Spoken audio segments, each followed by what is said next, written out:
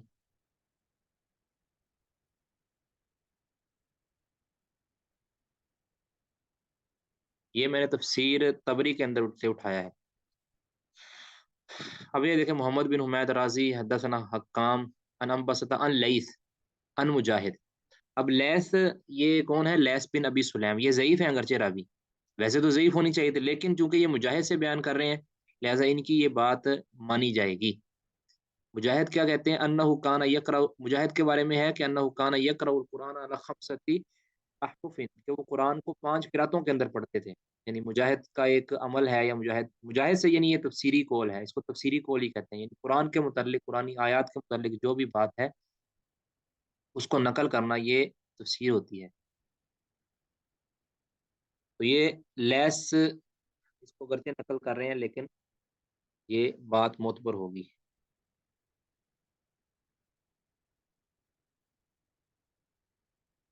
اس طرح اور میں اس کی مثال آپ کو دیتا ہوں.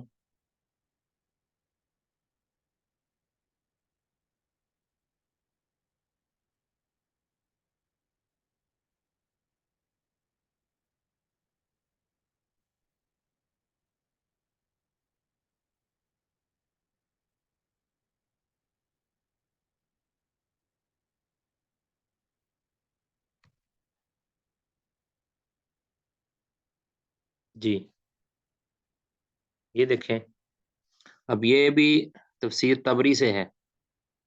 اس میں آپ اگر دیکھیں تو یہ آپ کو نظر آ رہا ہے عبداللہ بن ابی نجیح، عبداللہ بن ابی نجیح. اور یہ ان سے بیان کر رہے ہیں، ان سے، ان مجاہد.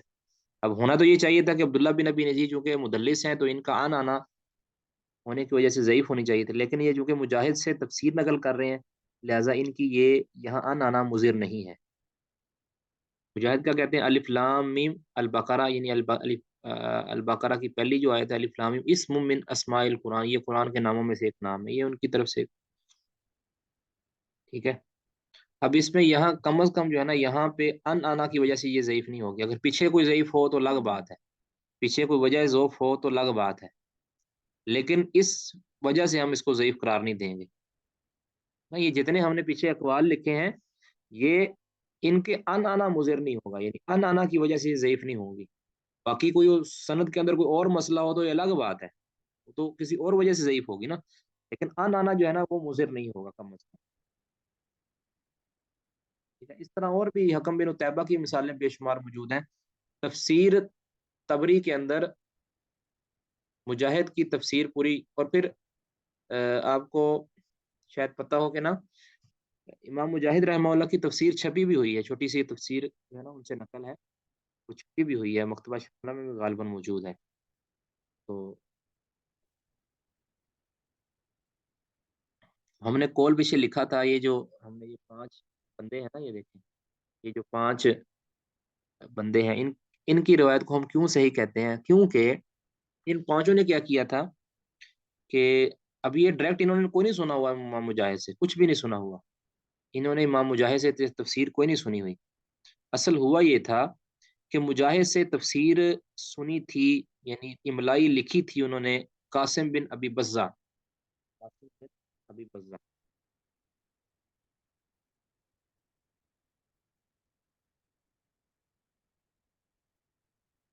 قاسم بن ابی بزہ یہ سکہ راوی ہیں. انہوں نے تفسیر سنی اور لکھ لی. اب قاسم بن ابی بزہ کی کتاب لے کر ان پانچوں کی جماعت نے قاسم بن ابی بزہ کی تفسیر سے، جو قاسم بن ابی بزہ نے امام مجاہد سے نقل کی تھی، جو سنا تھا، اب انہوں نے وہ ان سے لے کر لکھ لی، یعنی نقل کر لی، اپنے مسودے بنا لیے، اپنی کاپی کر لیا اس کی تفسیر سے، جو لکھا تھا اس میں نقل کر لیا. اب نقل کرنے کے بعد اب چاہیے تو یہ تھا کہ لیس بن ابی سلیم، ابن جریج، ابن ابی نجی اور سفیان بن عیینہ اور حکم بن عتیبہ، یہ سارے کے سارے درمیان میں قاسم بن ابی بزہ کا واسطہ ذکر کرتے کہ ہمیں یہ بات قاسم بن ابی بزہ نے بتائی اور قاسم بن ابی بزہ مجاہد سے نقل کرتے. اب یہ چاہیے تھا، لیکن انہوں نے کیا کیا، تدلیس کرتے ہوئے قاسم بن ابی بزہ کا نام ذکر نہیں کیا اور ڈائریکٹ مجاہد سے روایت کر لی. اس وجہ سے پھر ان کی اب چونکہ وہ وجہ جو درمیان میں بندہ گرایا ہے وہ پتہ ہے، معلوم ہے، قاسم بن ابی بزہ، اور وہ سکہ ہے. اس طرح آپ نے پیچھے لکھا ہے نا کہ حمید جب انس سے بیان کریں تو درمیان میں یا تو ڈائریکٹ بیان کرتے ہیں، واقعہ سنا ہوتا ہے، یا پھر درمیان میں ثابت البنانی کو گراتے ہیں۔ تو ثابت البنانی ثقہ ہیں، تو ان کے گرانے یا نہ گرانے سند کے اندر کوئی مسئلہ نہیں بنتا۔ اسی طرح قاسم بن ابی بزہ کا معاملہ ہے۔ امید ہے بات آپ کو سمجھ آ گئی۔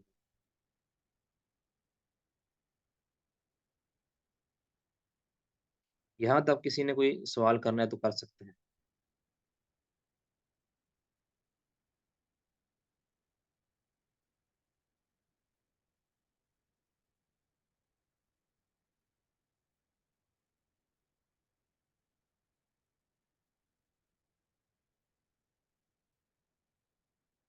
جی کسی نے کوئی سوال نہیں کرنا؟ السلام علیکم شیخ۔ وعلیکم السلام، ویلکم۔ بارک اللہ فیک۔ 3 دن ہم نے آپ کو مس کیا ہے، 2 دن۔ میرا کوئی دوسرا اختبار تھا شیخ۔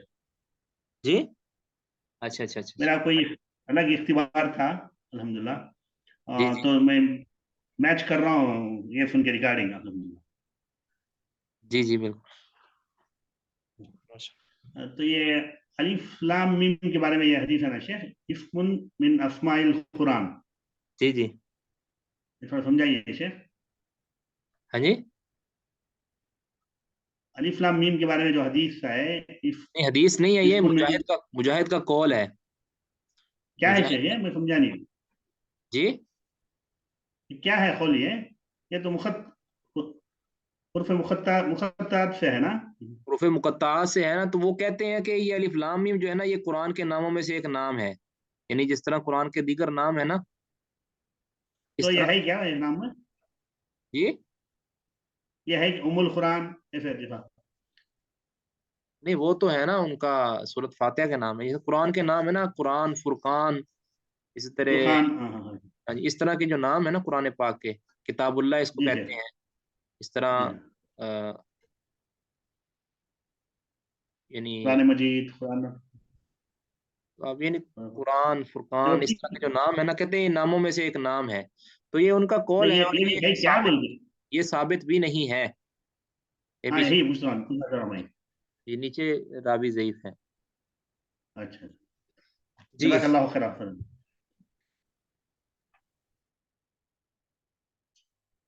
یہ ایک، اب ہم اس کو چیپٹر کو تو اس کو تو کلوز کر دیا ہم نے، یہ آپ نے جو قاعدے لکھ لی ہیں یا آپ نے اس کو ازبر کر لینا ہے، یا کم از کم آپ کے پاس محفوظ ہو، جب کہیں ایسا راوی آتا ہے تو آپ نے اس قاعدے کو دیکھ لینا، کہیں یہ یہاں پہ خاص قاعدہ تو فٹ نہیں ہو رہا نا۔ اب میں اس کو ختم کرنے لگا ہوں۔ اب آگے ایک مسئلہ ہے جی،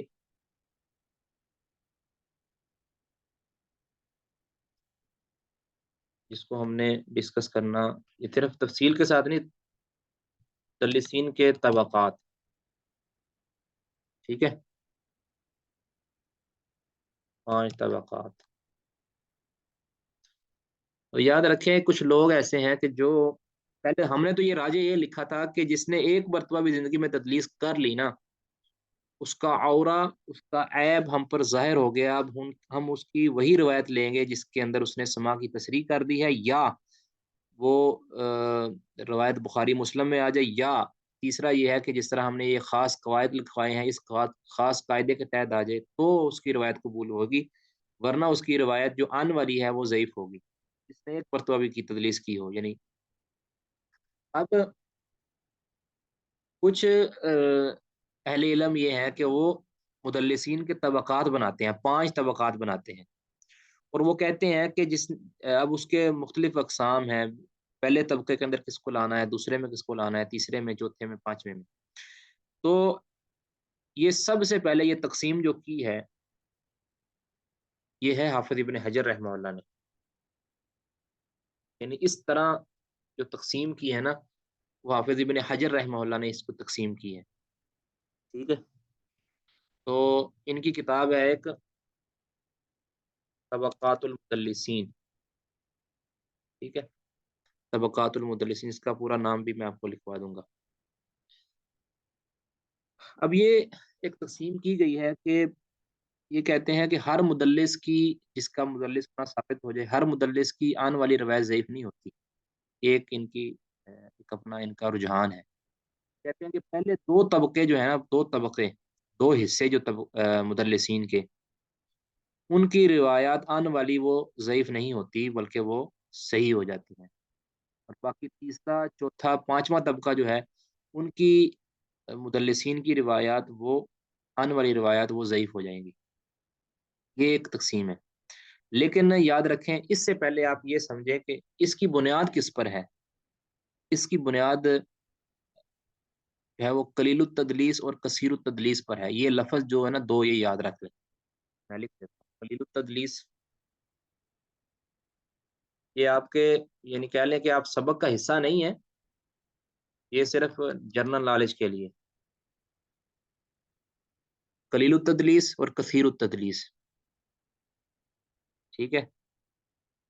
اور دوسرا لفظ یہ ذہن میں رکھیں کہ حافظ ابن حجر رحمہ اللہ وہ پہلے شخص ہیں جنہوں نے طبقاتی تقسیم بنا کر یہ فرق کیا ہے کہ کس مدلس کی آنے والی روایت قبول ہوگی اور کس کی قبول نہیں ہوگی. البتہ یہ جو کثیر التدلیس اور قلیل التدلیس، یہ جو تقسیم ہے، یہ محدثین میں پائی جاتی تھی، لیکن یہ صرف اور صرف معرفت کے لیے تھا. کوئی ایک بھی محدث ایسا نہیں ہے، کوئی ایک بھی محدث، یہ دعویٰ ہے، کوئی ایک بھی محدث ایسا نہیں ہے کہ جو یہ کہتا ہو کہ قلیل التدلیس، یعنی جو کم تدریس کرتا ہے، کب خال خال تدریس کرتا ہے، اس کی روایت تو قبول ہوگی، اور جو کثیر کے کثرت کے ساتھ تدریس کرتا ہے اس کی روایت آنے والی وہ مردود ہوگی. یہ تقسیم آج تک کسی بھی محدث نے، سکہ محدث نے، کسی نے بھی نہیں کی، بلکہ اس کے خلاف ہے. امام، اب سب سے قلیل عدد کیا ہو سکتا ہے؟ ایک، ایک ہو سکتا ہے نا، اس سے کم تو عدد کوئی نہیں ہے. تو امام شافعی رحمہ اللہ جو کہہ رہے ہیں کہ من دلس مرتن من عرفناہ دلس مرتن، جس کو ہم نے پہچان لیا کہ اس نے ایک مرتبہ بھی تدلیس کی ہے. اب ایک سے کم مدد کوئی نہیں ہو سکتا. جس نے ایک مرتبہ بھی تدلیس کی ہے تو یقیناً وہ قلیل التدلیس ہوگا، اور نادر التدلیس ہوگا، بلکہ قلیل التدلیس نہیں، نادر التدلیس، کہ اس نے شاذ و نادر تدلیس کی. کہتے ہیں جس نے ایک مرتبہ بھی کی فقد ابان لنا عورتہ، اس نے ہم پر اپنا عیب ظاہر کر دیا، اب اس کی ہم روایت وہی لیں گے اس میں وہ سما کی صراحت کرے گا. اب یہ امام شافعی رحمہ اللہ کا قول ہم نے پہلے لکھ دی ہے. اس قول کے خلاف کسی بھی محدث سے کچھ ثابت نہیں ہے. تو یہ جو ہم نے جو محدثین نے فرق کیا ہے نا قلیل التدلیس اور کثیر التدلیس کا، یہ محض معرفت کے لیے ہے. جیسے معرفت کے لیے کیا مطلب، اس کی کیا دلیل کیا ہے؟ اس طرح بعض راویوں کے بارے میں قلیل الروایہ، یعنی قلیل الحدیث، اور کثیر الحدیث، یہ بھی اہل علم نے، یعنی اس راوی کی بہت کم حدیثیں ہیں، یعنی یہ بہت بڑا محدث نہیں ہے بلکہ چند ایک اس کی حدیثیں ہیں. اور کثیر الحدیث کہ جس کی بہت زیادہ حدیث ہیں، اور جس کی بہت زیادہ حدیثیں اس کے ظاہر ہے کہ شاگرد بھی بہت زیادہ ہوں گے، اور جس کی کم حدیثیں اس کے شاگرد بھی کم ہوں گے.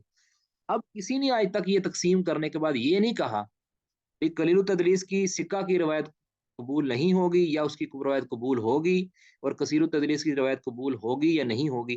یعنی یہ فرق کبھی کسی نے نہیں کیا. یعنی یہ صرف اور صرف ایک معرفت کے لیے ہے کہ کثیر التدلیس اگر سکہ ہے، قلیل الحدیث اگر سکہ ہے اس کی روایت بھی قبول ہے، اور اگر کثیر الحدیث سکہ ہے اس کی روایت بھی قبول ہے، اور اگر قلیل الحدیث ضعیف ہے اس کی روایت مردود ہے، اور اگر کثیر الحدیث کی روایت کثیر الحدیث جو راوی ہیں وہ اگر ضعیف ہے تو اس کی روایت بھی مردود ہے. بعینی ہی اوپر والا معاملہ بھی یہی ہے کہ یہ صرف اور صرف بتانے کے لیے اہل علم نے کہا ہے کہ فلاں بہت زیادہ تدلیس کرتا ہے اور فلاں بہت کم کرتا ہے. اب اس کا یہ مطلب تو نہیں ہے کہ کسی جو مدلس تدلیس کم کرتا ہے اس کی روایت آنے والی نہیں قبول کر لی جائے گی. ایسا تو کبھی نہیں کبھی کسی نے کہا. بلکہ ایک میں قول آپ کو لکھوا دیتا ہوں، امام ابن حبان رحمہ اللہ، ٹھیک ہے، اور جو حافظ ابن حجر رحمہ اللہ نے تدلیس کی طبقات بنائے ہیں نا، اس کے اندر ان کا بھی رد اسی قول کے اندر آ جائے گا. وہ کیسے ہوگا میں آپ کو بتاتا ہوں. امام ابن حبان رحمہ اللہ فرماتے ہیں اما المدلسون الذين هم ثقات وعدول فإن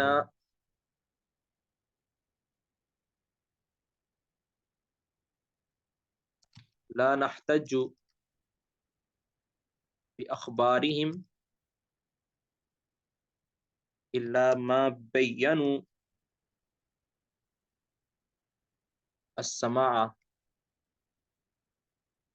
فيما رووه فيما رووا. ٹھیک ہے، یعنی مدلسین جن جو الذین هم ثقات، جو ثقہ ہیں، ثقہ مدلس، ضعیف مدلس تو اس کی تو بات ہی کوئی ہے نا، وہ تو ویسے ضعیف ہے. جو ثقہ اور عدول ہیں، عادل ہیں، ان مدلسین کی کہتے ہیں ہم فَإِنَّا لَا نَحْتَجُّ بِأَخْبَارِهِمْ، ان کی اخبار سے، ان کی احادیث سے ہم حجت نہیں پکڑتے، الا مگر، یعنی اسی صورت میں حجت پکڑتے ہیں الا ما بین السماع فیما رووہ، جن جن روایات کے اندر انہوں نے سماع کی تصریح کی ہوتی ہے، جس میں انہوں نے سماع کی صراحت کی ہوتی ہے، بیان وضاحت کی ہوتی ہے، سماع کی فیما رووہ، ان روایات میں جو انہوں نے بیان کی ہیں. آگے پھر مثال کیا دیتے ہیں؟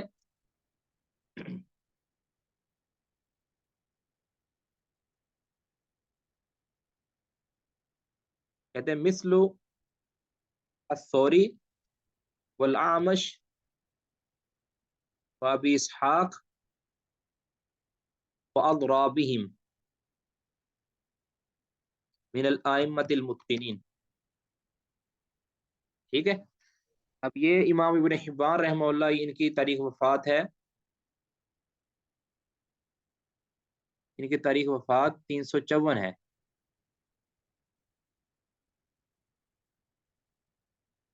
ٹھیک ہے، تو یہ فرماتے ہیں، اب اس کا حوالہ میں لکھوا دیتا ہوں آپ کو.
جی، اس کا حوالہ ہے جلد 1 صفحہ 161.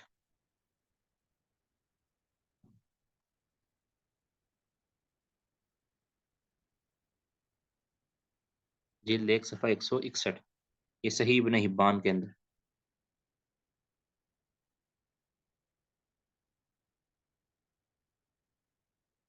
تو اس بنا پر ہم کہتے ہیں کہ اب دیکھیں یہ سوری وغیرہ، یہ ان کو انہوں نے طبقہ اولا یا ثانیہ کے اندر ذکر کیا ہے، جن کی مدلسین، جن کی روایات کو یہ حجت سمجھتے ہیں، یعنی جن کی آنے والی روایات کو حجت سمجھتے ہیں. ٹھیک ہے،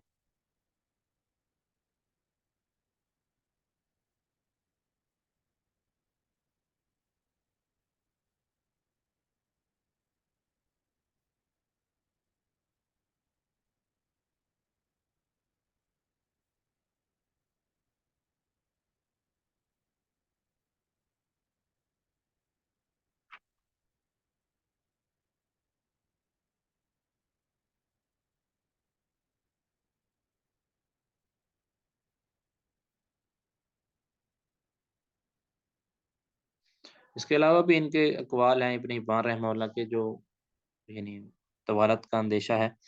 اس وجہ سے ہم کہتے ہیں کہ یہ جو طبقاتی تقسیم ہے، یہ سب سے پہلے، اور میں ایک اور آپ کو حوالہ لکھوا دیتا ہوں، یہ سب سے پہلے یہ حافظ ابن حجر رحمہ اللہ نے کی ہے، اور خود یہ مزے کی بات ہے، خود انہوں نے اس تقسیم کا لحاظ بھی نہیں کیا اپنی دیگر کتابوں کے اندر. یا تو جو تقسیم کرتی ہے اس تقسیم کے مطابق جو طبقہ اولا اور ثانیہ پہلے اور دوسرے طبقے کے راوی ہیں جو مدلسین ہیں ان کی آنے والی روایات کو وہ حجت قرار دیں پوری کتابوں کے اندر، اور جو تیسرے چوتھے پانچویں طبقے کے راوی ہیں ان کی روایات کو وہ ضعیف قرار دیں۔ لیکن انہوں نے اپنی اس طبقاتی تقسیم کو خود طبقاتی تقسیم بنائی ہے، لیکن اس کا لحاظ خود اپنی کتابوں کے اندر نہیں کیا۔ اس کی وجہ یہ ہے کہ یہ جو کتاب تھی نا امام یہ حافظ بن حجر رحمہ اللہ کی، یہ جس میں انہوں نے طبقاتی تقسیم کی ہے طبقات المدلسین، یہ ان کی پسندیدہ کتابوں میں سے نہیں تھی۔ یعنی یہ ہوتے نا انسان کی پسندیدہ کتابیں جس میں بندہ بڑی جان پھٹک کرتا ہے اور اس میں کہہ لیں کہ اس میں وہ مراجعت کرتا رہتا ہے، یا جب وہ اس کو لکھتا ہے اس وقت اس کا مطالعہ بڑا وسیع ہوتا ہے، تو یہ خود بھی اس کتاب سے راضی نہیں تھے۔ اس کی کیا دلیل ہے؟ اس کی دلیل میں آپ کو بتاتا ہوں۔ اب میں آپ کو صرف قول سناتا ہوں تاکہ وہ محفوظ رہے۔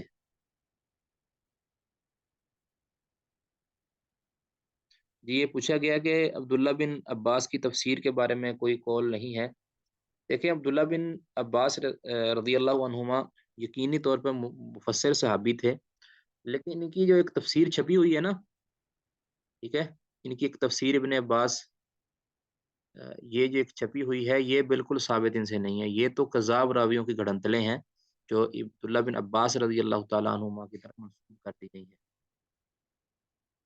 تنویر المقباس کے نام سے ان کی ایک تفسیر ہے، تنویر المقباس ان کا نام رکھا گیا ہے، تنویر المقباس فی تفسیر ابن عباس، اس طرح کا اس کو مکمل نام ہے، اس کو تفسیر ابن عباس کہتے ہیں، تو یہ تو ثابت نہیں ہے۔ باقی اس طرح کو خاص قول عبداللہ بن عباس کی تفسیر کے بارے میں تو مجھے معلوم نہیں ہے کہ جس طرح مجاہد کے بارے میں معلوم ہے۔ تو باقی ان کی تفسیر جو کتابوں کے اندر موجود ہے، قرآن پاک کی جو تفسیری اقوال ہیں، یہ بخاری مسلم ترمذی نسائی ابن ماجہ ابو داود وغیرہ ساری کتابوں کے اندر ان کے تفسیری اقوال مل جاتے ہیں، اور ان کی سندیں چیک کی جائیں گی جس طرح دوسری حدیث کی سندیں چیک کی جاتی ہیں۔ جی تو امام حافظ ابن حجر رحمہ اللہ اپنی اس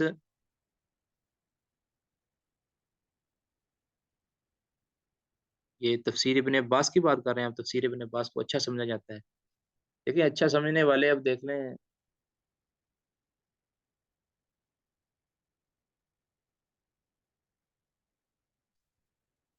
جی مجاہد عبداللہ بن عباس کے شاگرد تھے، تو یہ مجاہد کہتے ہیں کہ میں نے عبداللہ بن عباس رضی اللہ تعالیٰ عنہما سے ایک ایک آیت کی تفسیر جو ہے نا وہ لکھی ہے، ایک ایک آیت کی تفسیر۔ تو اب کہہ سکتے ہیں کہ جو مجاہد کی تفسیر ہے وہ یقیناً عبداللہ بن عباس کی بھی تفسیر ہوگی، یہ ہوگی کہ میں لفظ جان کے بول رہا ہوں، یہ ممکن ہے کہ وہ مجاہد کی اپنی بھی رائے اس میں شامل ہو سکتی ہے، کیونکہ مجاہد جو ہے نا وہ شاگرد ہیں عبداللہ بن عباس کے، اور انہوں نے آیت آیت کر کے جو ہے نا ان سے تفسیر لکھی ہے، سنی ہے، ازبر کی ہے، ٹھیک ہے۔ اور باقی جو تفسیر ابن عباس ہے،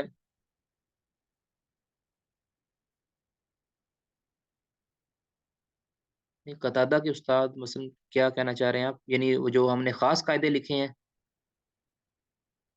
ان کی بات کر رہے ہیں یا کوئی اور؟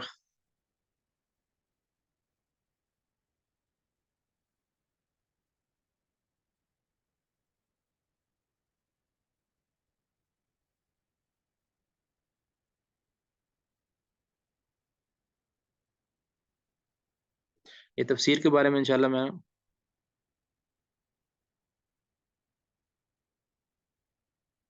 قتادہ کے استاد مجھے یاد نہیں کہ قتادہ کے کون سے استاد ہیں، لیکن میں انشاءاللہ میرے پاس نا میری ابھی زبانی یاد نہیں ہے، میں نے نا کچھ لکھا ہوا ہے اس حوالے سے نا تفسیر کن کن صحابہ سے ان کے میجر شاگرد کون کون سے ہیں، یعنی جو بہت مشہور مشہور شاگرد ہیں، یعنی عبداللہ بن عباس، عبداللہ بن عمر، اس طرح جو بھی مفسر صحابہ تھے ان سے تفسیر کس کس تابعین نے نقل کی ہے، تو انشاءاللہ وہ میں کسی ٹائم نا اللہ نے وقت دیا تو انشاءاللہ ضرور آپ سے عرض کروں گا۔ ہم عرض کر رہے تھے کہ حافظ ابن حجر رحمہ اللہ کی جو طبقاتی تقسیم ہے ان سے وہ راضی نہیں تھے، اس کتاب سے وہ راضی نہیں تھے۔ اس کی دلیل کیا ہے؟ ان کے ایک شاگرد ہیں، حافظ ابن حجر رحمہ اللہ کے شاگرد ہیں حافظ سخاوی،